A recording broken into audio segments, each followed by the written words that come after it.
99% व्यक्ति आंखों के बाद पाप करता है, आंखों से पाप करता है। देखने के बाद दुश्मन दिख गया, क्रोध आ गया, अपना व्यक्ति दिख गया, राग आ गया। जिंदगी में सबसे ज्यादा आप देखना 24 घंटे में पाप व्यक्ति सबसे ज्यादा आंखों से करता है, आंखों के देखने के बाद करता है।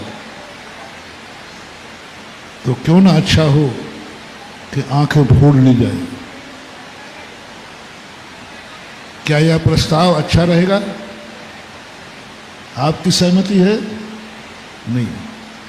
दूसरा प्रस्ताव है कि आंखों पर पट्टी बांध दी जाए गंधारी जैसे।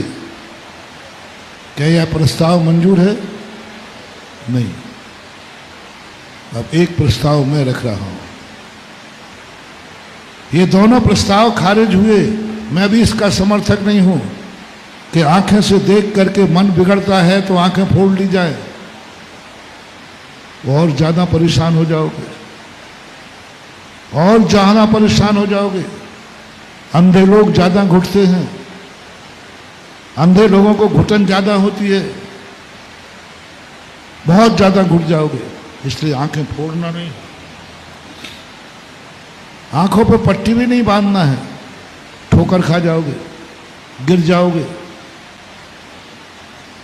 एक साधना देता हूं उत्तम आकिंचन धर्म के दिन कि आंखों को इतना पवित्र कर लो, मैं सारी दुनिया को देखूंगा लेकिन उस पेड़ के आम तोड़ूंगा नहीं, ना देखूंगा, आंख भी बची रहेगी और तुम्हारा आकिंचन धर्म भी हो जाएगा। मैं दुनिया को देखूंगा, दुनिया को बिगाड़ूंगा नहीं, दुनिया को अपनी मुट्ठी में नहीं बांधूंगा। हर प्रकृति अपने स्वयं के लिए फलती फूलती है। प्रकृति जब सामने आती है तो हम मात्र नेत्र से जाने, देखें, उसकी सुंदरता का आनंद लें।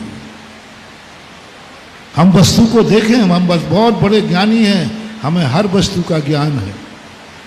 और यदि तुम्हारी आंख ने आकिंचन व्रत धारण कर लिया और मन से कह दिया, और मन ने कह दिया, हे आंख तू देख सकती है लेकिन मैं कभी उस वस्तु को ग्रहण करने का भाव नहीं करूंगा। मैं किसी के आम के पेड़ को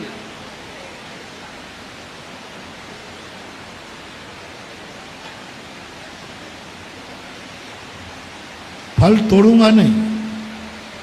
या आंख इतनी पवित्र हो जाएगी कि एक दिन तुम सारे विश्व को देखने वाले होगे लेकिन कोई तुम्हें चोर नहीं कहेगा, कोई तुम्हारा सिर नहीं फोड़ेगा, बल्कि यह आंख जिसको देख लेगी उसका भी कल्याण हो जाएगा, वह वज्रमय हो जाएगी। जिसको भी देख लेगी, जहां जहां तुम्हारी दृष्टि पड़ेगी वहां वहां सुभिक्ष हो जाएगी। जहां जहां तुम्हारी आंख उठेगी वहां दरिद्रता दूर भाग जाएगी। एक अमृत दृष्टि होती है, एक मुनिराज की एक साधना होती है कि वो जितनी दूर तक उनकी आंख देख लेती है उतनी दूर तक सुभिक्ष पड़ जाता है, उतनी दूर तक दरिद्रता दूर हो जाती है, उतनी दूर तक बीमारियां दूर हो जाती हैं जितनी देर उनकी दृष्टि पड़ जाती है। क्यों लोगों के पास, क्यों साधु संतों के पास लोग आते हैं, महाराज एक बार दृष्टि पड़ जाए और नहीं देख पाते हैं तो आपको आकुलता होती है, महाराज ने मुझे देखा नहीं। पूज्यवर शांति सागर महाराज सम्मेश शिखर की यात्रा कर रहे थे, एक किसी को सांप ने काटा, महाराज ने जाकर के उसको मात्र देखा ही था और देख करके हाथ का स्पर्श किया, जहर उतर गया और बालक बैठ गया। उत्तम आकिंचन धर्म, आंख का आकिंचन धर्म। मैं जिसको देखूंगा उसको मैं ग्रहण नहीं करूंगा,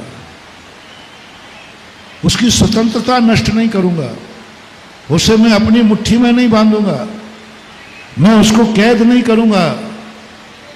मैं हर वस्तु जो जो मुझे दिखेगी वो स्वतंत्र रहेगा, स्वतंत्र रहेगा, किसी प्रकार की पाबंदी नहीं, जीतने के बाद भी गुलाम नहीं होगा। आकिंचन, जब राम और रावण युद्ध चल रहा था, रावण मारा गया, लंका में त्राही त्राही मची, चारों तरफ लोग भागने लगे, चलो हम हार गए हैं, राजा मारा गया है, दुश्मन जीत गया है।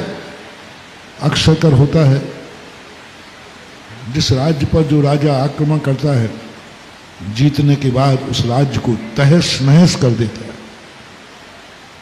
वहां की प्रजा को तहस नहस कर देता है। सारी सेना घुस करके उस राज्य को, क्या अत्याचार होते हैं, कितने अत्याचार होते हैं। जिस राजा हार जाता है, आताताई राजा यदि जीत गया तो वो हारने वाली जनता की क्या दुर्दशा करता है। सतियों को जोहर करना पड़ता है। जैसे ही पता चला कि हमारा राजा हार गया, दुश्मन जीत गया, सारी नारियां इकट्ठा होकर के जोहर कर लेती थी, आग में कूद जाती थी।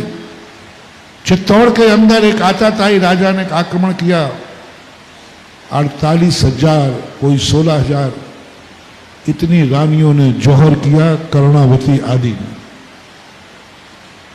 वो जानती थी कि राजा ने जिसने जीता है वो इतना आताताई है, हमारी जिंदगी बर्बाद कर देगा, हमारे धर्म को नाश कर देगा, क्योंकि उसने जीता ही नाश के लिए। और लोग, जिंदा महिलाएं जल जाती थी, त्राही त्राही मचती थी, लोग भगदड़ मच जाते थे। और दुश्मन इस तरीके से घेर के मारता था जैसे जलियांवाला कांड हुआ। अंग्रेजों ने घेर करके हमारे भारतीय लोगों को किस तरीके से नाश किया था, सबको मालूम। और ये आताताई राजा की शक्ति है। लेकिन एक ऐसे राजा भी होते हैं जो आकिंचन होते हैं, जो कुछ चाहते नहीं हैं, जीतते हैं लेकिन उस नगर को उजाड़ते नहीं, जीतते हैं लेकिन उस नगर से कुछ लेते नहीं हैं, जीतते हैं लेकिन उस राज्य को ग्रहण नहीं करते हैं। ऐसे आकिंचन राजा थे हमारे राजा राम, श्री राम।